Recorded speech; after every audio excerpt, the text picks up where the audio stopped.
Welcome to back my YouTube channel. दोस्तों आज हम जो है क्लास 10th विषय हमारा जो है विज्ञान, उसमें हमारा जो चैप्टर चल रहा है धातु एवं उसके यौगिक और कार्बन वाला कार्बन तथा उसके यौगिक। तो इसमें जो है लगातार वीडियो भर रही हैं और जो टॉपिक हमारा रह गया था उसको हम समझाएंगे। तो पहली वीडियो में जो था बहुत कुछ आप लोगों को मैंने बता भी दिया था, तो उसको अच्छी तरीके से आप लोग जो है रिवाइज़ करें, उसको तैयार करें। और ये चौथा चैप्टर चल रहा है आपका केमिस्ट्री के अंदर, बहुत ही ज़्यादा मोस्ट इम्पोर्टेंट चैप्टर रहेगा। तो ज़्यादा से ज़्यादा लोगों के पास जो है वीडियो को शेयर करें और लाइक भी करें और चैनल को सब्सक्राइब करें। दोस्तों देखते हैं अगली हेडिंग क्या बनाना है आप लोगों को।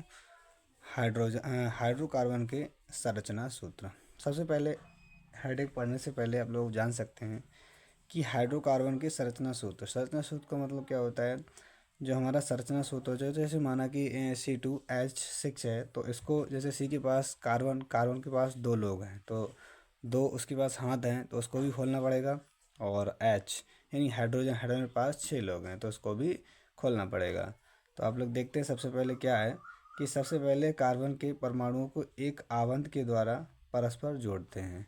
सबसे पहले क्या करना पड़ेगा कि कार्बन के जितने परमाणु हैं को एक आवंत है ना के द्वारा परस्पर जोड़ते हैं।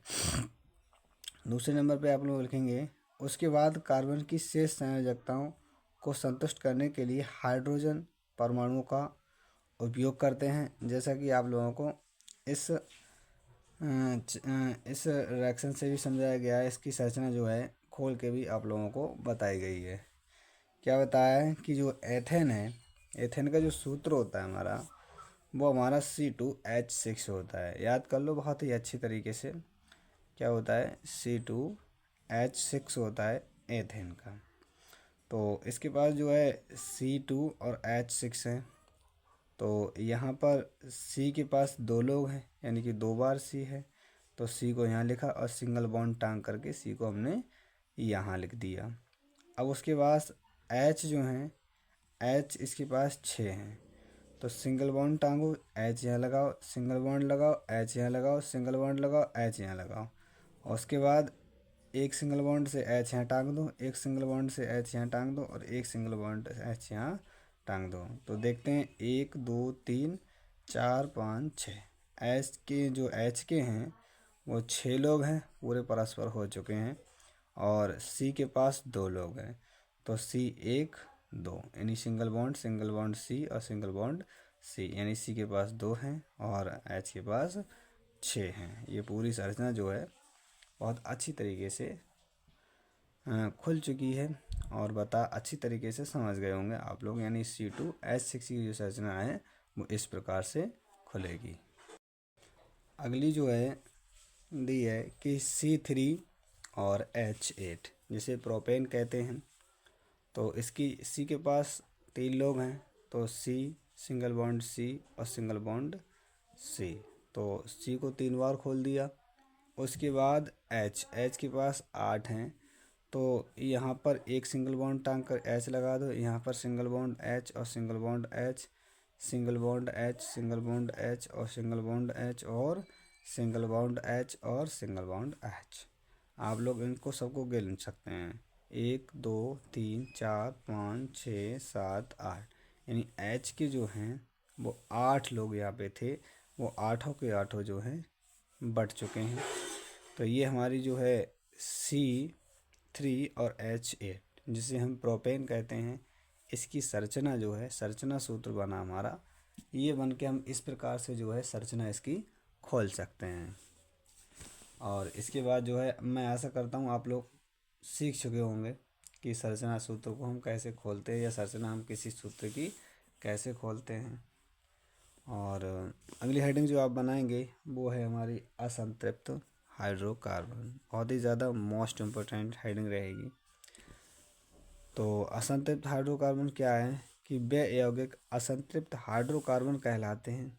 नंबर पहला, जिनमें उपस्थित परमाणुओं की सभी श्रृंखलाएं खुली हुई होती हैं, और यानी कि जिनमें उपस्थित कोई चीज़ उपस्थित है, परमाणुओं की सभी श्रृंखलाएं खुली हुई होती हैं, वो हमारी असंतृप्त हाइड्रोकार्बन कहलाती है।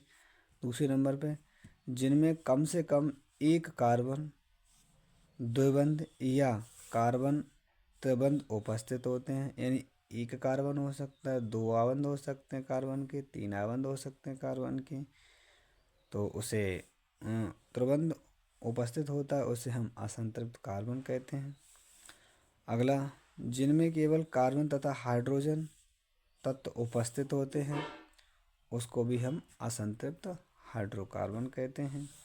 तो ये जो चीज़ें हैं आप लोग बहुत अच्छी तरीके से नोट डाउन कर लेंगे, 1 नंबर, 2 नंबर और 3 नंबर, इसको अच्छी तरीके से रिवाइज करेंगे। ये हमारा असंतृप्त हाइड्रोकार्बन रहा। अगली हेडिंग आप लोग बनाएंगे वो है हमारी एल्कीन। एल्कीन क्या है वो भी आप लोग देखेंगे। एल्कीन का मतलब क्या होता है, एल्कीन होता क्या है, तो दिया है कि उन असंतृप्त हाइड्रोकार्बनों की एल्कीन कहते हैं। उन असंतृप्त हाइड्रोकार्बनों यानी जो अभी हमने पढ़ा था उसको एल्कीन कहते हैं जिनमें कम से कम कार्बन द्विबंध उपस्थित होता है, तो ये हमारा एल्कीन कहलाता है। और एल्कीनों का सामान्य सूत्र जो है वो हमारा CnH2n है। तो इसको जो है अच्छी तरीके से नोट डाउन करेंगे और याद भी कर लेंगे। एल्कीन का जो है CnH2n।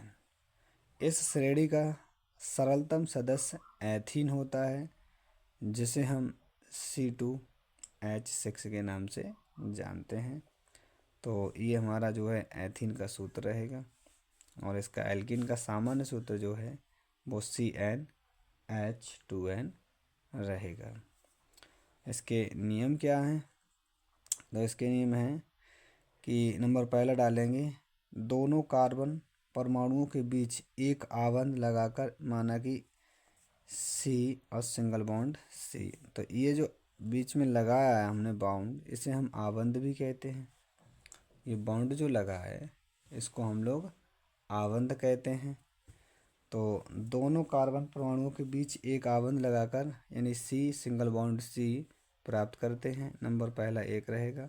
दूसरे नंबर पे प्रत्येक कार्बन परमाणुओं से दो दो हाइड्रोकार्बन परमाणुओं को एक आबंध संयोजित कर देते हैं, यानी कि प्रत्येक कार्बन सभी कार्बनों में से परमाणुओं में से दो दो हाइड्रोकार्बन परमाणुओं को एक आबंध से संयोजित कर देते हैं, यानी एक सबको एक से क्या कर देते हैं, मिला देते हैं।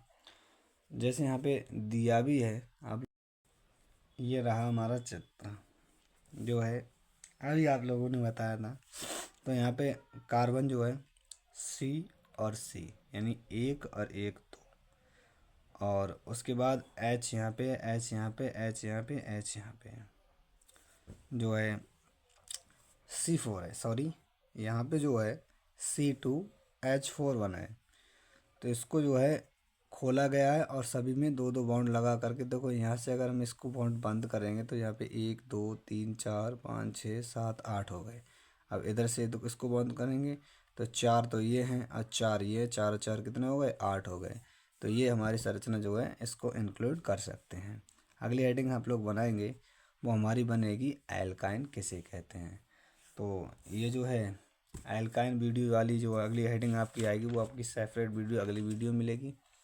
तो दोस्तों आज का टॉपिक यहीं तक, और मैं आशा करता हूँ आप लोगों को बहुत अच्छा तरीके से समझ में आ गया होगा। तो इसके साथ ज़्यादा से ज़्यादा वीडियो को लाइक करें और चैनल को सब्सक्राइब करें और ज़्यादा से ज़्यादा लोगों में शेयर करें। और अगले दूसरा हमारा जो चैनल बन रहा है उस पर कक्षा 12 के सब्जेक्ट जो हैं उसमें वीडियो जो हैं अपलोड हुआ करेंगी। मैं आपको बता दूंगा उस चैनल का नाम क्या है, अगली वीडियो में बताऊंगा। तो उसको भी ज़्यादा से ज़्यादा लोगों में शेयर करें और अच्छी तरीके से आप लोग पढ़ाई करें, जिससे आपका जो आगामी वर्ष है उसमें आप अच्छा प्रदर्शन कर सकें। Best of luck. इसी के साथ थैंक यू।